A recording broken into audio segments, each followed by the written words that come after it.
अच्छा महाराज, तो ये बताओ, यदि हमारे भीतर कामना है, कोई इच्छा है, तो हम उस कामना की पूर्ति कैसे करें?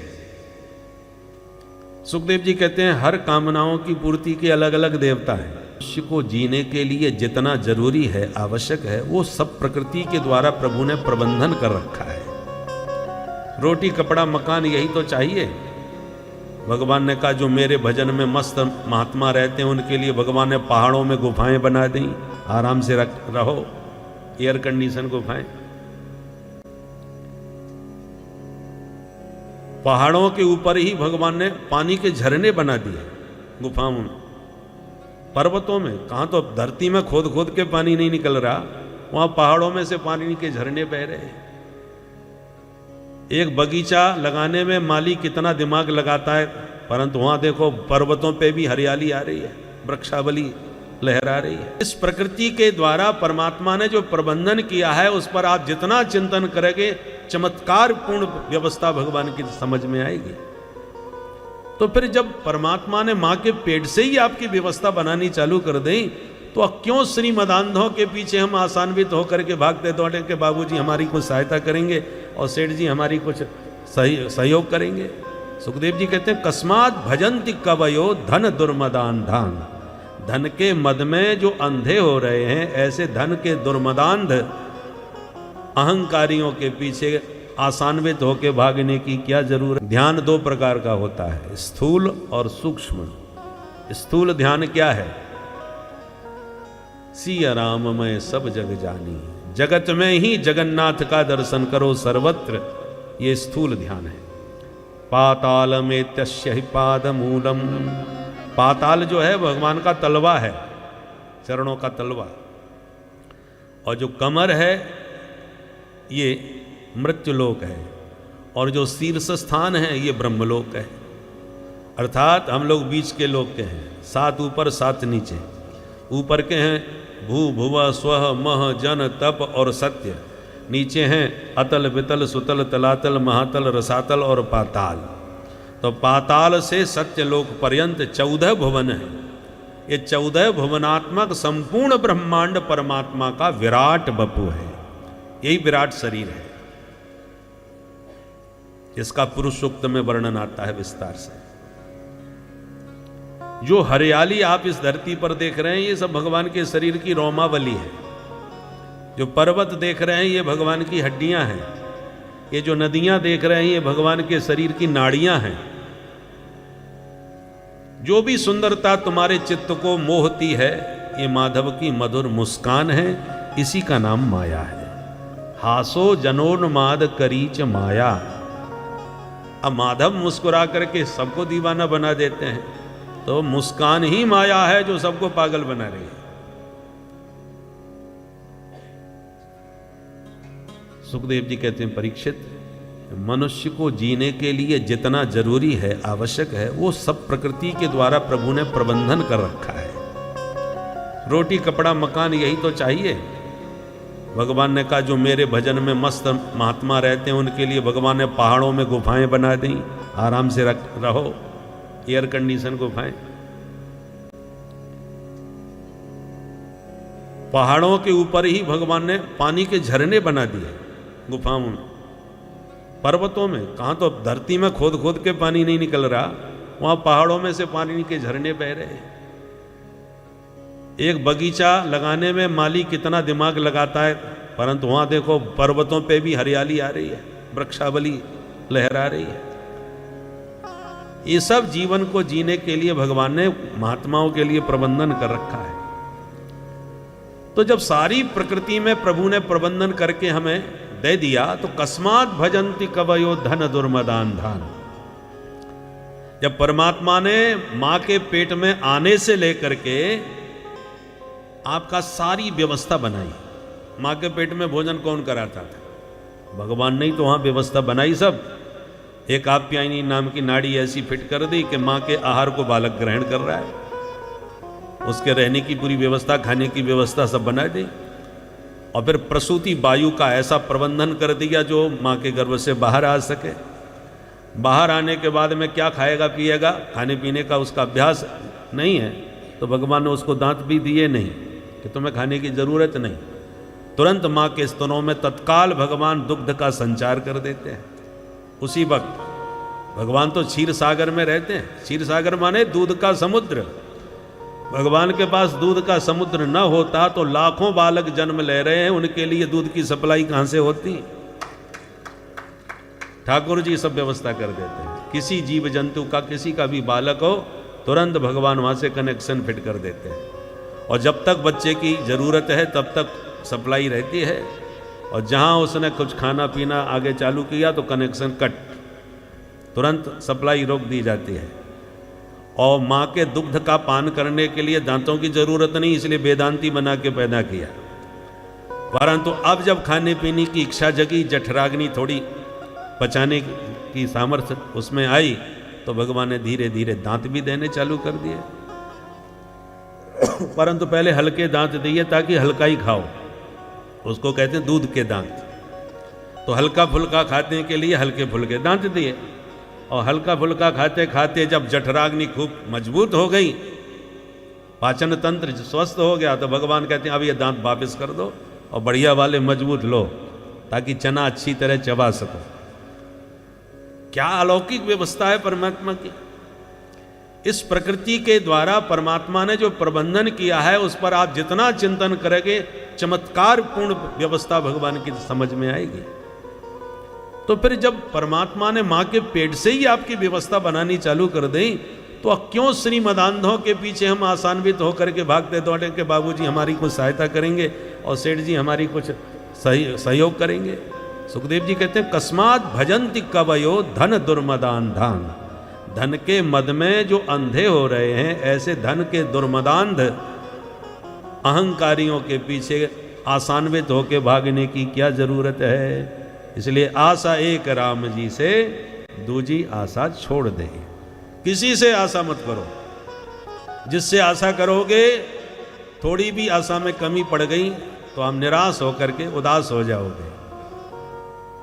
इसलिए आशा करना है तो परमात्मा से करो, जो सारे संसार को दे रहा है। दाता एक राम, भिखारी सारी दुनिया। सारे जगत का जो दाता है, मांगना है तो फिर उसी से मांगो जो सबको दे रहा है।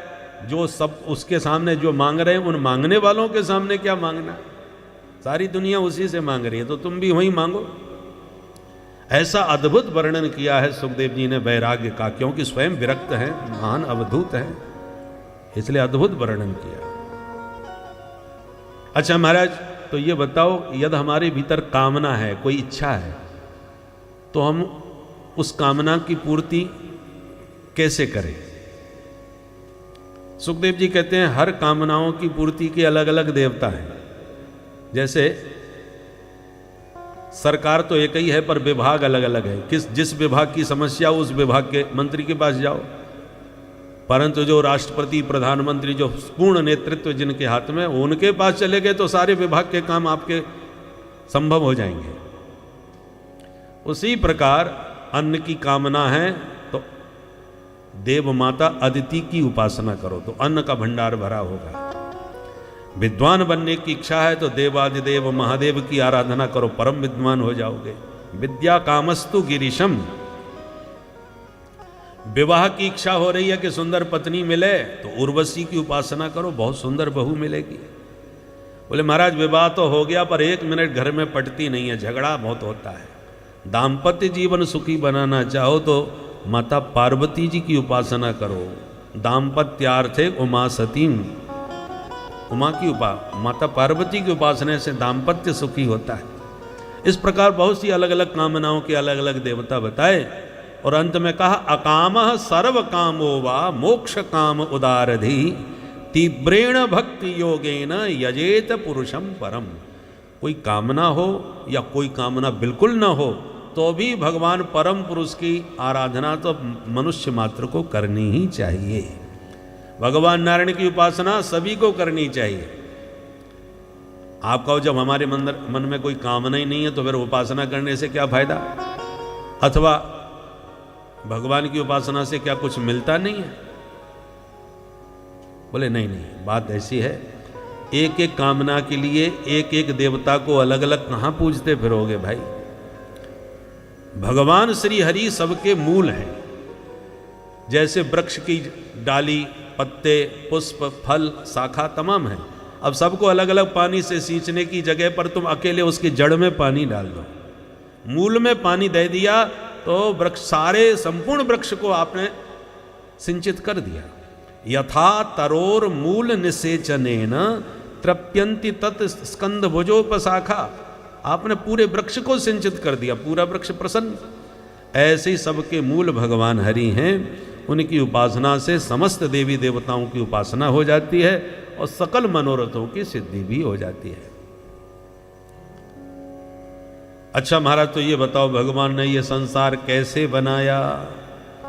परीक्षित ने जब ये प्रश्न किया तब सुखदेव जी को ध्यान आया कि कथा तो हम प्रारंभ कर दिए परंतु मंगलाचरण नहीं कर पाया। तो सुखदेव जी पहले मंगलाचरण करते हैं।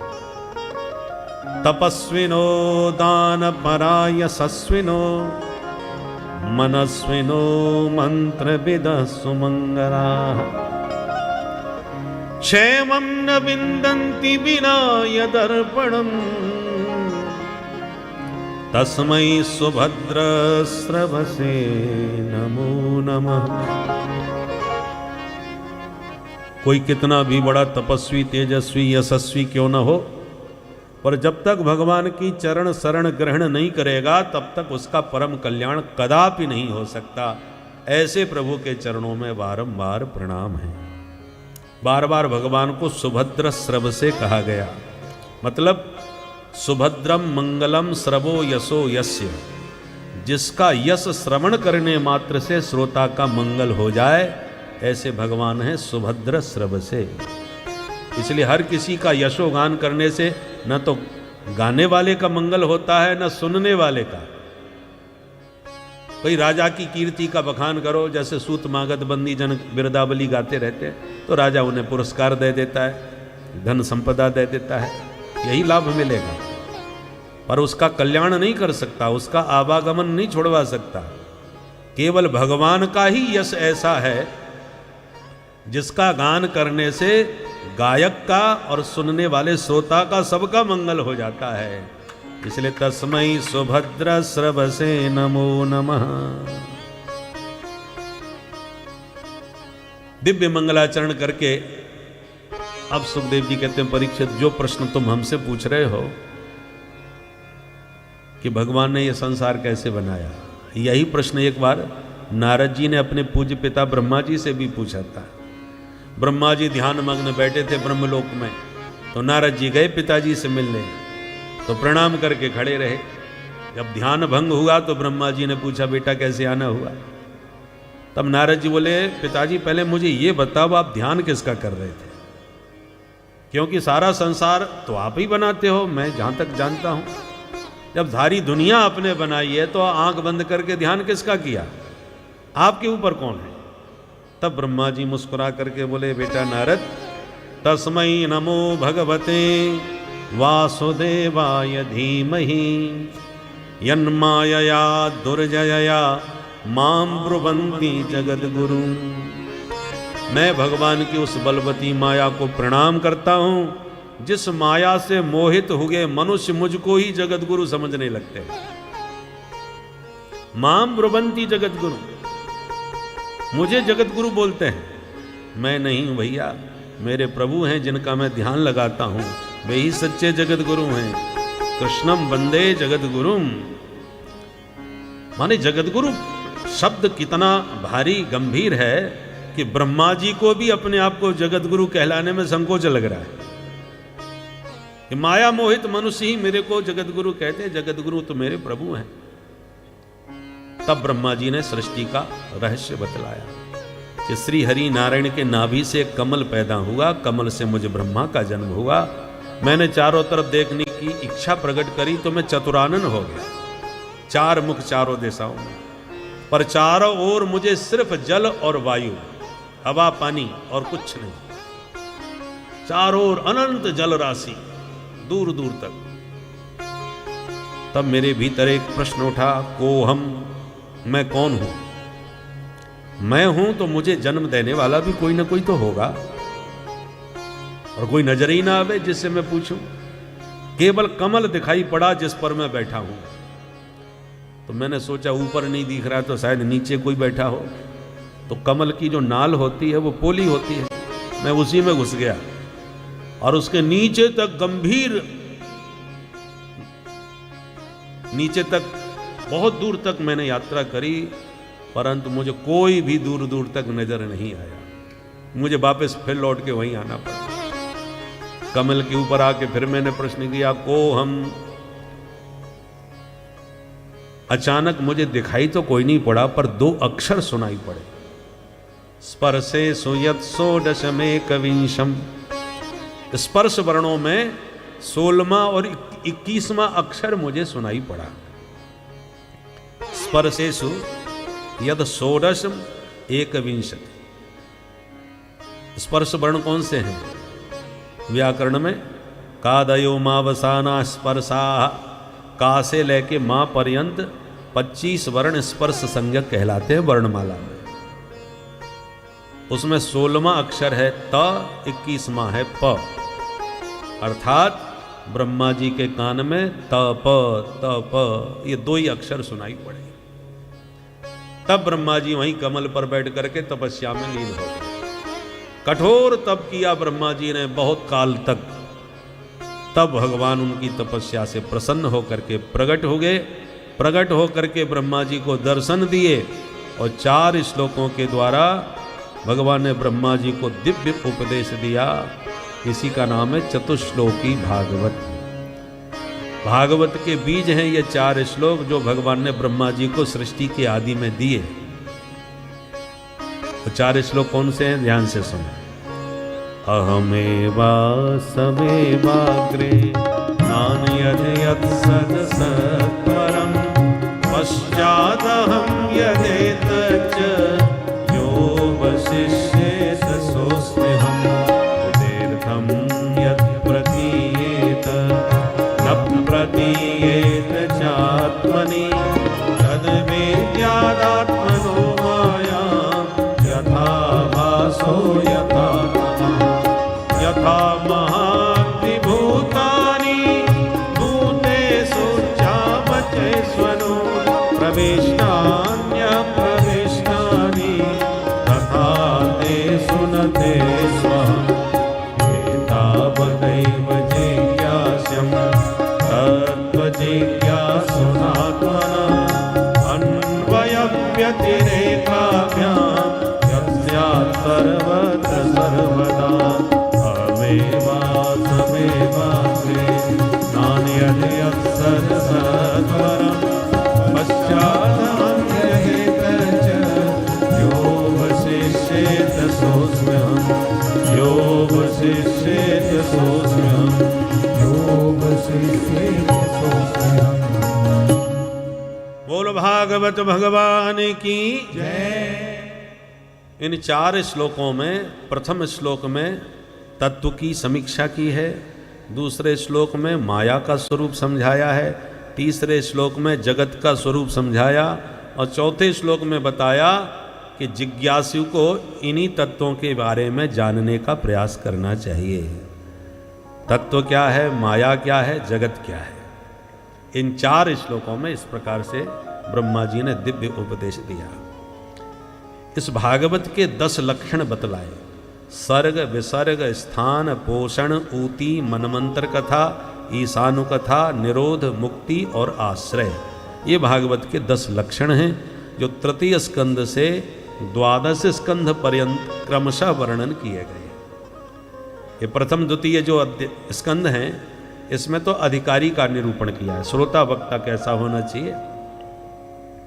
अब तृतीय स्कंद से सर्ग विसर्ग आदि लक्षणों का क्रमशः वर्णन किया गया है। तृतीय स्कंद में पहले सर्ग का वर्णन है। सर्ग माने सृष्टि। सबसे पहले विदुर जी का चरित्र सुनाया। यदा तु राजा स्वसुतान साधु पुष्णन्न धर्मेण विनष्ट दृष्टि। धृतराष्ट्र जो अंधे हैं, परंतु सुखदेव जी उनको कहते हैं विनष्ट दृष्टि। केवल नष्ट दृष्टि नहीं कहा, विनष्ट दृष्टि। बी उपसर्ग क्यों लगाया? प्राय जिनकी आंखें नहीं होती उनके हृदय के चक्षु बड़े तीव्र हो जाते हैं, कुछ न कुछ उनमें विशेषता नजर आती है,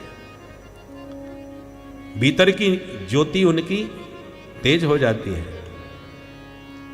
परंतु धृतराष्ट्र की आंख की ज्योति तो थी ही नहीं, और जो भीतर की दृष्टि थी उस पर पुत्र मोह का इतना प्रबल पर्दा पड़ गया कि वो निर्णय नहीं कर पा रहे थे ठीक से, वो भी बंद हो गई पुत्र मोह के प्रेम में, इसलिए विनष्ट दृष्टि का। पांडवों के साथ अन्याय करने लगे, भेदभाव करने लगे, पक्षपात करने लगे।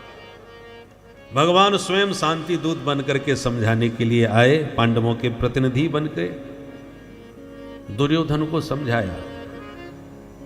परंतु जब आने का समाचार मिला विदुर जी को, तो विदुर जी धृतराष्ट्र के पास गए, महाराज सुनो, द्वारकानाथ आ रहे हैं, वो जो कहें सो मान लीजिए, सब इसी में हम सबका भला होगा। धृतराष्ट्र ने कहा मुझे मत समझाओ, तुम मेरे दुर्योधन को समझाओ, उसकी बुद्धि ठीक हो जाए। विदुर जी ने कहा उसे समझाना मेरे बस की बात नहीं, उसे तो आप ही समझाइए, आप राजा हैं। परंतु एक निवेदन मेरा सुन लीजिए, शरीर का कोई भी अंग कितना भी महत्वपूर्ण और प्यारा क्यों ना हो, या तो डॉक्टर साहब कह दिए कि इस अंग में बहुत घातक रोग हो चुका है, अब एक ही उपाय है इसको काटना, इसके काटने से ही आप बचोगे, नहीं तो पूरे शरीर में ये रोग फैल जाएगा। तो बुद्धिमानी इसी में है कि उस घातक अंग को कटवा दो, ताकि शेष शरीर तो सुरक्षित रहे भाई। छिंद्यात तदंगम यदुदात्मनो हितम शेषम सुखम जीवति यद विवर्जना। तो आप कोई भी प्राणी अपने किसी अंग को काटना नहीं चाहेगा, फिर भी शरीर की रक्षा के लिए एक अंग को काटना पड़ता है। उसी प्रकार मैं जानता हूं आपका सबसे लाडला प्यारा दुलारा बेटा है दुर्योधन, और इसमें इतना खतरनाक रोग लग चुका है महाराज कि मेरी बात मानिए, राष्ट्र का हित चाहते हो तो इस अपने पुत्र का परित्याग कर दो, तो ही राष्ट्र सुरक्षित होगा। और दुर्योधन ने सुन लिया, आग बबूला हो गया, ललकारता हुआ बोला, कये न मत्रोपजुभाव जिम्मम दास्या सुतम यद बलनैव पुष्टः। ये दासी पुत्र विदुर, हमारे टुकड़ों पर पलने वाला, यद बलनैव पुष्टः, ऐसा अपमान किया विदुर जी का। इसको किसने बुलाया था परामर्श देने के लिए? जिम्मम, जिम्मम माने कपटम, महाकपटी है ये, रहता हमारे साथ में है, खाता हमारा अन्न है, परंतु पक्षपात उनका लेता है, पांडवों का, उन्हीं के हित की बात करता है। इस प्रकार की बातें कही तो विदुर जी बोले, दुर्योधन तुम हमको क्या त्यागोगे, हम ही तुम्हें त्याग करके जा रहे हैं। तुरंत इस्तीफा दे दिया और स्वयं धनुर्द्वार निधाय मायां गतव्यथो याद उर्मानयानः। पुलिस वाला कोई अधिकारी जब त्याग पत्र देता है तो अपनी वर्दी, पिस्तौल, हथियार सब दे करके सौंप के जाता है। तो धनुष बाण जो थे विदुर जी के हाथ में, उस तुरंत दहरी पर रख दिए, सभा की दहरी पर। स्वयं धनुर्द्वार निधाय, दरवाजे पर धनुष बाण त्याग करके, त्याग पत्र दे करके, सनिर्गतः कौरव पुण्य लब्धः। सुखदेव जी कहते हैं विदुर जी नहीं जा रहे, तो कौरव पुण्य लब्धः, अब तक कौरवों का किया हुआ सारा पुण्य विदुर के रूप में जा रहा है। विदुर जी धर्म के अवतार हैं, और आज कौरवों ने विदुर जी को नहीं त्यागा, बल्कि धर्म का परित्याग कर दिया और पूरी तरह धर्मनिरपेक्ष हो गए। और धर्मो रक्षति रक्षितः, आप जितने अंश में धर्म की रक्षा करेंगे, आपके द्वारा जो किया हुआ धर्म है, आपके द्वारा रक्षित जो धर्म है, वही धर्म आपकी रक्षा करेगा। धर्मो रक्षति रक्षितः, इसका मतलब क्या हुआ? आप जितना धर्म का पालन करेंगे, धर्म की रक्षा जितने अंश में करेंगे, वो आपके द्वारा रक्षित पोषित धर्म ही आपकी रक्षा करेगा। तो विदुर जी तो चले गए। अब विदुर जी ने तीर्थ यात्रा करी, जब तक महाभारत पूरा निबट गया। और तीर्थ यात्रा करके जब वापस लौट रहे थे तो उद्धव जी मिल गए। उद्धव जी के द्वारा पता चला कि महाभारत संपन्न हो गया और द्वारकानाथ भी लीला संवरण करके परम धाम चले गए, सारा यदुवंश समाप्त हो गया। विदुर जी तो सिर पकड़ के रह गए, हे भगवान इतना सब हो गया, हम तीर्थ यात्रा में ही घूमते रहे, पता ही नहीं चला सब। तो उद्धव तुम कहाँ जा रहे हो? उद्धव जी बोले प्रभु ने जाते जाते अलौकिक ज्ञान मुझे दिया, उसी ज्ञान को आत्मसात करके मैं तो बद्रीनाथ जा रहा हूं, मुझे यही आज्ञा प्रभु की हुई है। विदुर जी को उत्कंठा हुई, वो कौन सा ज्ञान तुम्हें दिया प्रभु ने, जरा हमें भी सुना दो भाई। उद्धव जी बोले प्रभु के वियोग में हम कुछ भी उपदेश देने की हालत में नहीं है, तुम सुनना चाहो तो हरिद्वार चले जाओ, मैत्री मुनि मिल जाएंगे तुम्हें, और उन्होंने भी मेरे साथ बैठ करके प्रभु का उपदेश सुना था, और इसलिए तुम्हें मैत्रेय मुनि के पास जाना चाहिए। तब विदुर जी हरिद्वार में गंगा किनारे पहुंचे, वहां उन्हें मैत्रेय जी मिल गए, और यहीं से भागवत में विदुर मैत्रेय संवाद प्रारंभ होता है, जो तृतीय स्कंध और चतुर्थ स्कंध 2 स्कंधों में चला। विदुर जी प्रश्न करते हैं, मैत्रेय जी जवाब देते हैं। विदुर जी ने सृष्टि के विषय में प्रश्न किया तो मैत्रेय जी ने वही अभी जो सृष्टि के बारे में आप सुन रहे थे वह विस्तार से बतलाया कि जब श्रीमन नारायण के नाभि से कमल और कमल से ब्रह्मा जी का जन्म हुआ तो ब्रह्मा जी ने सृष्टि विस्तार का संकल्प लिया और सबसे पहले 4 ऋषियों को प्रकट किया, सनक सनंदन सनातन सनत कुमार। चारों से कहा बच्चों अब तुम भी सृष्टि का विस्तार करो, तो चारों ने हाथ हिला दिया, हमको चक्कर में मत डालो, हम तो हरि भजन करेंगे। ब्रह्मा जी को क्रोध आ गया। बच्चे 2 टूक जवाब दे तो पिता का क्रोध आना स्वाभाविक है। तो आश्चर्य नहीं करना चाहिए, जब सृष्टि के आदि में ही सनकादिकों ने मना कर दिया कि पिताजी हम नहीं करेंगे, तो ब्रह्मा जी को भी क्रोध आ गया, और ब्रह्मा जी का कोप ही उनकी भ्रकुटी से एक बालक बन के प्रकट हो गया, और बड़ी जोर से बालक ने रोना चालू किया और रोते हुए कहता है नामानी कुरुमे धाता, मुझे नाम दो, मुझे काम दो। ब्रह्मा जी बोले तुम रोते बहुत भयंकर हो, इसलिए नाम है तुम्हारा रुद्र। बोल शंकर भगवान की। ये हमारे भोलेनाथ शंकर ही रुद्र रूप में प्रकट हुए। अच्छा तो काम भी बता दो। बोले काम तो सृष्टि के विस्तार का है, तुम कर सकोगे? हाँ बिल्कुल करेंगे। अच्छा करके दिखाओ जरा नमूना। तो भोले बाबा ने भूत प्रेत डांकनी पिशाचनी इतनी पैदा कर डाली। ब्रह्मा जी बोले बस बस हो गई सृष्टि भैया, तुम शांति से भजन करो, इतनी भयानक सृष्टि हमको नहीं करानी। तो भोले बाबा अपने भजन में मस्त हो गए। अब ब्रह्मा जी फिर व्यस्त हो गए। पहले बच्चों ने तो 2 टूक मना कर दिया, दूसरे ने ऐसी खतरनाक सृष्टि कर डाली, अब मैं क्या करूं? तो ब्रह्मा जी ने अब की बार संकल्प से 10 ऋषियों को प्रकट किया। मरीचि, अत्रि, अंगिरा, पुलस्त, पुलह, क्रतु, भृगु, वशिष्ठ, दक्ष और देवर्षि नारद। वाणी से भगवती सरस्वती और करदम जी आदि प्रकट हुए। ये सब संकल्प से प्रकट हुए। अब ब्रह्मा जी ने अपने शरीर के ही 2 भाग किए, उनमें वामांग से कन्या और दक्षिणांग से पुरुष को जन्म दिया। ब्रह्मा जी बोले अब तुम दोनों मिलकर के मानव सृष्टि का विस्तार करो। तो मनु शत्रुपा से ही मैथुन सृष्टि का शुभारंभ हुआ है, इसलिए हम सब मनु की संतान होने के नाते ही मानव कहे जाते हैं, मनुष्य कहे जाते हैं, क्योंकि हम सब मनुपुत्र हैं। और जो मनुवादी करके बात करते हैं, उन्हें स्वयं विचार करना चाहिए कि वो अपने आप को क्या मानते हैं। यदि वो मनुवादी अपने को नहीं मानते तो उन्हें विचार करना चाहिए, फिर उनको मनुष्य तो हम कह नहीं सकते, मनुष्य कहेंगे तो वो भी मनुवादी कहलाएंगे, तो फिर क्या कहा जाए उन्हें? बोलो राधे राधे। इसलिए ये याद रखिए, जो भी मनुष्य है वो सब मनुवादी ही हैं। सृष्टि का सबसे पहला संविधान मनु महाराज ने बनाया, जिसको मनुस्मृति कहा जाता है। ये सृष्टि का सबसे प्रथम संविधान है। भैया स्वतंत्र देश को हो गए अभी 100 साल भी पूरे नहीं हो पाए कि जिन्होंने संविधान बनाया था फिर भी कितने संशोधन हो गए। 100 साल में इतने संशोधन हो गए। तो सृष्टि के आदि का जो संविधान है वो तो बहुत प्राचीन हो गया भैया। यदि उसकी कोई बात आपके गले नहीं उतर रही तो क्या मनुस्मृति को जलाना चालू कर दोगे क्या? ये महा अविवेक है, अज्ञान है। सब मनु की संतान है। संसार माने सरकता जाए, परिवर्तनशील है, बहुत कुछ बदल गया। तब में अब में बहुत बड़ा अंतर हो गया।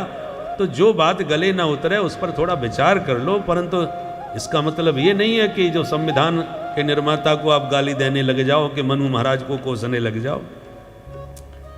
विचार करना चाहिए। हम सब मनु की संतान हैं। जो मनु महाराज को गाली देते हैं वो अपने ही पूर्वजों को गाली दे रहे हैं, किसी और को नहीं। तो मनु महाराज ने, मनु शत्रुपा दोनों ने 5 संतान को जन्म दिया, 3 बेटी और 2 बेटा। बेटा हुए प्रियव्रत और उत्तानपाद, बेटियां हुई आकुति, देवहूति और प्रसूति। एक बार मनु महाराज ने प्रार्थना करी, महाराज एक बहुत बड़ी समस्या आ रही है। क्या? कि एक हिरण्याक्ष नामक दैत्य धरती का ही हरण करके रसातल में ले गया, तो बिना धरा के सृष्टि को धारण कौन करेगा? तब मनु महाराज ने प्रभु का ध्यान किया कि प्रभु ये संकट दूर करो। ध्यान करते ही बड़ी जोर की छींक आई, और छींकते ही उनकी नासिका रंध्र से भगवान एक वराह रूप में प्रकट हो गए। बोल वराह भगवान की जय। जल में प्रविष्ट होकर के वराह भगवान ने हिरण्याक्ष का वध किया और पृथ्वी का उद्धार हुआ। विदुर जी ने पूछा, ये हिरण्याक्ष कौन था महाराज? मैत्रेय जी कहते हैं, विदुर जी, महामुनि कश्यप एक बार सूर्यास्त के समय संध्या वंदन और गायत्री जप रहे थे। इतने में उनकी पत्नी दिति ने आकर के उनसे रति याचना करी। कश्यप जी ने कहा, देवी ऐसा घोर तमा बेला घोराणाम घोर दर्शना। शाम के वक्त 4 काम नहीं करने चाहिए। आहारम मैथुनम निद्राम स्वाध्याय विशेषतः। शाम के वक्त भोजन न करे, शाम के वक्त शयन न करे, सोवे नहीं। शाम के वक्त सहवास भी नहीं करना चाहिए, और शाम के वक्त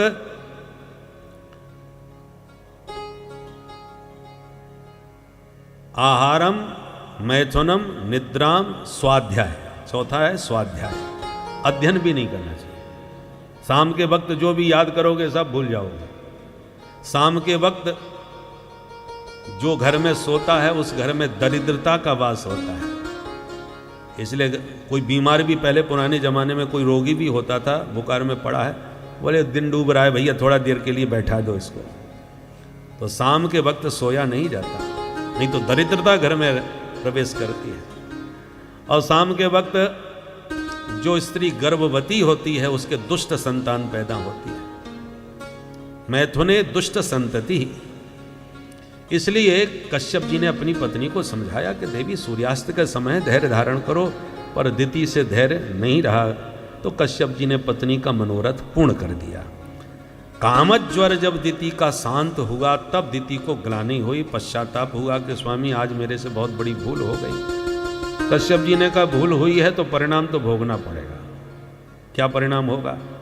बोले, देवी तुमने सूर्यास्त के समय गर्भ धारण किया है, इसलिए तुम्हारे गर्भ से 2 आतंकवादी पैदा होंगे, महादुष्ट दुराचारी होंगे। दिति ने इस बात को सुनकर के इतना डर गई कि 100 वर्षों तक बच्चों को जन्म ही नहीं दिया। दधार वर्षाणी शतम शंक माना सुरार्दना। दिति के शरीर से इतना दिव्य तेज निकलने लगा कि देवलोक जलने लगा। देवताओं ने ब्रह्मा जी से पूछा, ये क्या समस्या है महाराज, इतना तेज कहां से? तब ब्रह्मा जी ने ध्यान लगा के बताया कि मेरे जो मानस पुत्र सनकादिक है ना, वो एक बार वैकुंठ लोक में चले गए प्रभु के दर्शन करने। जाते समय भगवान के पार्षदों ने उनको भीतर जाने से रोक दिया, तो उनको क्रोध आ गया। भगवान के जय विजय पार्षदों को शाप दिया, जाओ तुम 3 जन्म तक राक्षस बनोगे। तो सनकादिकों के शाप से वे ही भगवान के पार्षद आज दिति के गर्भ में आ चुके हैं, जन्म लेने वाले हैं। इसलिए घबराओ मत, भगवान सब ठीक करेंगे। 100 वर्षों के बाद 2 दैत्यों का जन्म हुआ, हिरण्याक्ष और हिरण्यकश्यपु। पैदा होते ही इतने शीघ्रता से इनका शरीर बढ़ने लगा कि दिविस प्रसव है में किरीट कोट भी, इनका मुकुट आकाश में लहराने लगा। और उस समय छोटा भाई हिरण्याक्ष दिग्विजय करने निकला। त्रैलोक में कोई प्रतिभट नहीं मिला जो इससे लड़ सके। जब कोई लड़ने वाला नहीं मिला तो ये धरती को ही रसातल में ले गया। तो आज भगवान ने वराह रूप धारण करके उसका वध करते हुए पृथ्वी का उद्धार कर दिया।